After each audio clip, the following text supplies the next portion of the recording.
प्रदोष का दिन, प्रदोष काल का समय, भगवान शंकर प्रदोष के दिन प्रदोष काल में अपने भक्तों के घर पर नंदी के कान में जो बोल कर जाता है, शिवजी नंदी पर बैठकर उस भक्त के दरवाजे पर उसका कल्याण करने के लिए प्रदोष के दिन प्रदोष काल में पहुंचते हैं। हर हर प्रदोष के दिन प्रदोष काल में देवादिदेव महादेव उस शंकर के भक्त के घर जाते हैं जो भगवान नंदीश्वर के कान में कहकर जाता, नंदी के कान में जिसने कहा।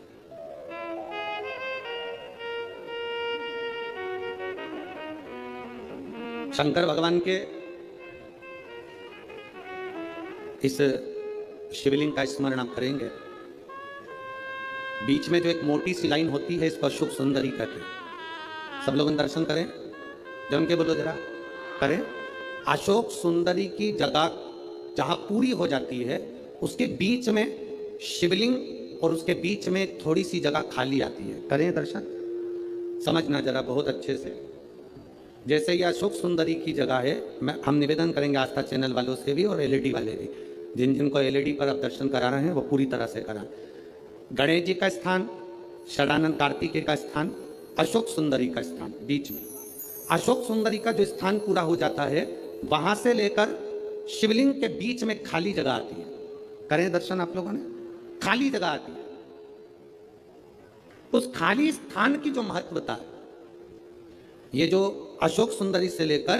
बीच में जो जगह है, ये भगवान शंकर की जो धर्म पत्नी है माता पार्वती, उनकी जो योगनियां हैं 64 योगनी, उनकी जो शक्ति पीठें हैं, उनकी जो सिद्धता है, उनकी जो सिद्धियां हैं, ये अशोक सुंदरी से शंकर के शिवलिंग के बीच में जो खाली जगह होती है, इस स्थान पर 64 योगनियां, देवियां, अष्ट सिद्धियां, नवनिधियां सब इस स्थान पर रहती है। इसलिए हमारे यहाँ शिव महापुराण की कथा कहती है, पूर्ण पूजन के बाद अगर कोई नारी, कोई पुरुष, कोई बच्चा, कोई बुजुर्ग अपने मन की बात का स्मरण इस जगह पर हाथ को रखकर, जैसे किसी के हृदय पर हाथ रखते हैं तो दिल धड़कता हुआ स्मरण होता है, उसी तरह यहाँ स्पर्श करेंगे और स्पर्श कर कर जब अपने मन की बात करते हैं तो देवादिदेव महादेव नंदी के साथ आकर प्रदोष के दिन कार्य की सिद्धता पूर्ण करते। उस स्थान की मूलता होती है, वो स्थान समझ में आ गई ना जगह? अरे बोलो तो जम के। नहीं समझ में आई हो तो एक बार फिर वापिस समझ लीजिए, फिर समझोगा। स्थान देखिएगा, अपने को भगवान की कृपा से यहाँ नागपुर में शंकर जी का शिवलिंग कोई ने कागज का बनाकर यहाँ जो भेजा, ये काम बाबा की कृपा से आप लोगों के स्मरण के लिए आया। देखिए जरा, गणेश जी का स्थान, कार्तिकेय जी का स्थान, बीच में ये आ गई अशोक सुंदरी की मोटी सी लाइन।